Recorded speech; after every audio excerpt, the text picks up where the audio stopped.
Age discrimination in the job search. What a topic. I receive questions more often than not about being rejected because of age. I have to say this in the US, um, there are laws that protects against age discrimination. Actually, it is um, it is against the law, for example, not to extend the job offer to a person that is considered old or too old for the job because of age. Because what it counts really is experience. It is, can you do the job regardless of your age? But when you really apply for jobs and you are, I want to say, 25 years in the market and 30 years in the market as a professional, it gives an impression to people that you're already old, or sometimes that you are retired, and then you want to go back to the job market, and then clients don't see your expertise as contributing still to the workforce. So it is a kind of a difficult topic to talk about, but I want to provide my experience as a recruiter and also what clients are saying nowadays, and really how to help you to address that issue. First of all, let me start by saying that exists. I I'm sorry to say this, but exists. There are clients that come and says, Sylvia, I want the younger generation. I want the millennial generation. I want the Generation Z population. And every client or every company has the right to ask whatever they want in a candidate, right? From the eyes of the law, it is, if you can do the job with or without accommodation, right? As we normally say in HR, you have a chance to compete. Nothing related to age, not at all. But it's still, as I said, there are some clients that says, you know what, I want the younger generation. They are more technology savvy, they are more flexible, they're this, they're that, they give their reasons, and leaving the seasoned professionals out. Well, I have good news on that thing. I I see those clients, but also I see clients that are still giving so much emphasis to the experience. And why is that? Because when you are experienced, you have, or hopefully you have, a proven record of results. And this is all the client wants. The client, vast majority of the time, wants to hire someone that is very prepared and will hit the ground running right off the bat with results.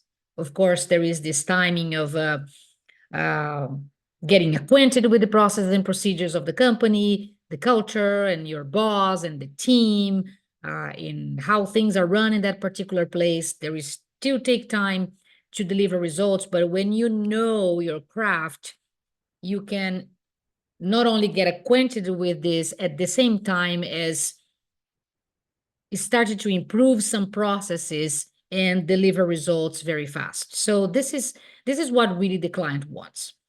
If they can avoid the timing for training in your particular field, or give you the technical training to deliver results, it's a win-win situation for everybody, because we gain time, because you came from the market already prepared, delivering results. So not only they save money on providing you this training for you, and also saving time, because you know so much about your craft that you're going to actually teach others in the department on how to do things, how to make things happen, and how to deliver results, specifically if you are a manager.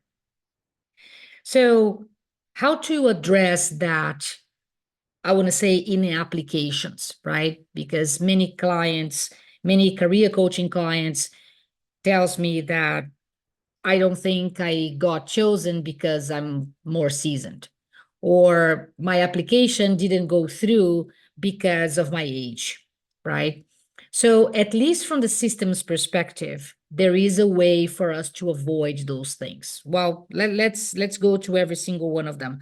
First of all, we are eliminating all the dates in a resume. All the dates, meaning not all the dates for the employment, but I want to say the number one that used to be a trigger to try to find how old are you, right? It is the, I want to say, the education date or your graduation date. We, in the past, we used to put that you graduated back in 1998. Well, if you graduated in 1998, so if we do the math, average people leave college with 21, 22 years old. So if you do the math, so the person will be, I don't know, 55 years old. And then there is already a start of a judgment on if the person can do the job or not can do the job because of age. So there is a best practice, at least in the US, that we don't put graduation dates in the resume for that particular reason. So to avoid that calculation and that judgment right off the bat, we don't put the dates in there. So you have to put just your major, the university name, and that's it. Also, we used to put some dates in courses or relevant courses and certifications when you're first were licensed in a particular field. For the ones that require licenses, we used to put the dates in there. We are not putting the dates in there unless it's mandatory. But I see very rare cases. When it comes to licenses, we normally say that is active or inactive. Actually, if it's inactive, it is, a waste of time to put it in that anyway. But if it's active, you just put it mentioned there, active. For example, if you are in the financial industry and then you sell life insurance, for example, so you need Series 63, Series 7, whatever it is. So you're in order to sell life insurance or any other insurance, you need to have those licenses or whatever license active. So you can put it in there that it's active. That's it. The second point is years of experience. Well, for different reasons, normally I advise my clients to go back on their professional experience maximum 15 to 20 years, because whatever we all did 30 years ago, it does not really matter nowadays. I keep saying this all the time. But for that purpose, on the age discrimination, I would say you stop at 15 years or 20 years, even though you started many years ago. Okay. So you stop it there. So I want to say we are in the year 2024 right now. So I would go back, maximum to 2000. And then you show your experience as of 2000. You don't even mention what happened before. If your experience is the most relevant in the past 15 years, you don't need to start in 2000. Okay. So you start much later than that. In the interview process, if people ask you, if the interviewer asks you what you did before or what your experiences before, you may, of course, say that. But at this point, you are already in an interview process. So you already given a chance to be interviewed. So that it doesn't really matter. Excuse me. So education years, you take it out. Dates for the training relevant licenses, you take it out. Years of experience, maximum 15 to 20 years. So that's the most important thing in there to avoid that that age discrimination in there. Some people ask me, how can we go back to the market after being retired, for example? They want to go back And then there is this stigma that, oh, you are retired, you are outside the technology, people will not give me any chances. Well, that's not really true. There are many opportunities nowadays from companies, from clients offering part-time work. Some people that want to offer still their experience. Sometimes it does not require, being technology savvy. Of course, there are many different fields that does not require you to be so much updated with technology, right? But you have an expertise that you can offer. And there are several jobs available in there that could require the expertise of a person that is retired and wants to go back to the market as a for different needs, right? Sometimes they want just to get out of the house. Sometimes they want to continue contributing to society. Sometimes, they need more money. The retirement or social security, at least in the US, are not the ones, paying all the bills. So there are several reasons why someone wants to go back, but is still with that fear of age discrimination. I want to tell you, forget that. There are many opportunities out there that would require your expertise. So the whole thing is to be confident that you are helping someone in your craft, in your field, that needs your help at this moment, right?